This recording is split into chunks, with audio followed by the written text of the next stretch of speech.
Hi, I'm Bob Morris with the University of Nevada Cooperative Extension here at our research and demonstration orchard in North Las Vegas, Nevada.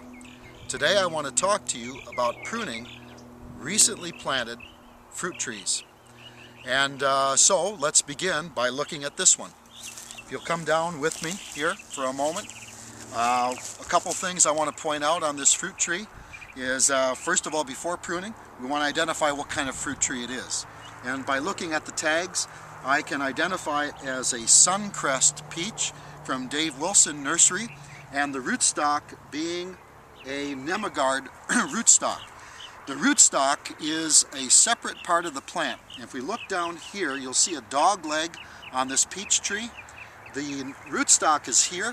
It's grown up in the nursery, and then as it is growing up, the Suncrest peach is then budded onto the rootstock, and once it is successfully takes onto that rootstock, the top of that rootstock then is eliminated and the Suncrest peach is allowed to grow. So we essentially have two fruit trees growing on the same plant. Now, when we're initiating when we're initiating our first cuts, it's critical that it's done at the appropriate height, because what we're trying to do is produce the lower scaffold limbs. The scaffold limbs are the ones that support all the fruit, low enough on the tree to allow us to harvest the fruit as low as possible without the branches hitting the ground or the fruit hitting the ground. Let me move over here and show you what those scaffold limbs look like on an older tree.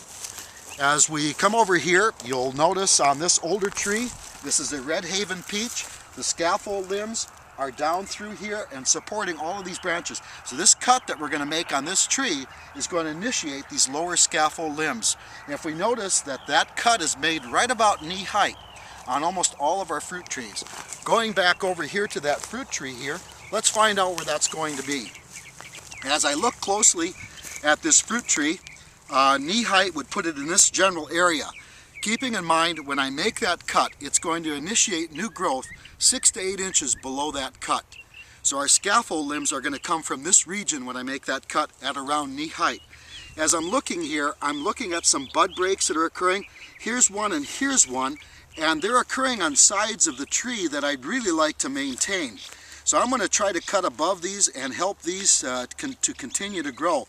There's also one over here that's on a side that I don't have anything growing on. So I'm going to make this first cut just above this one, and I'll show you how we're going to do it. It's a little bit high, but I'm going to cut right about here, about a ½ an inch or so above where that break is occurring. Right now, you aren't going to hurt anything. What I've done now is I've taken the top off of the plant. I've now initiated new growth 6 to 8 inches below this. There's a couple other things that I need to do. This branch down here is too low.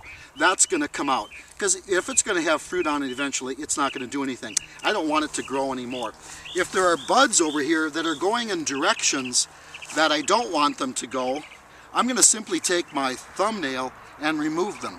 I'm going to try to maintain that one. There's one over here. I'm going to go ahead and rub that out with my thumbnail. It's starting to grow. Once it's removed like that, it's not going to grow anymore. Any of these damaged ones like that are going to come out.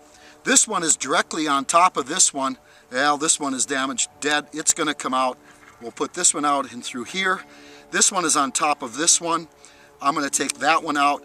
And now this one also will rely on these buds to break in through here, here, to fill out on this side. This stake is here to immobilize the root system and keep it from wiggling around too much and help to initiate that growth. Notice also that we've got quite a bit of mulch around this tree. We do that here in the desert, just try to invigorate growth, but we don't want it touching the trunk, so pull it away about 6 inches if you see it. And the last thing that's done on this tree is it's painted. You can hardly see it, but it has a layer of white latex paint diluted down about an equal amount with water, just to keep the sun off of the tree and keep it from sunburning. So what we've done today is we have made a cut. This is going to initiate new growth and our scaffold limbs that I showed you earlier in this part of the tree, and we'll get our tree off to a good start and forming those limbs that will support our fruit for future years.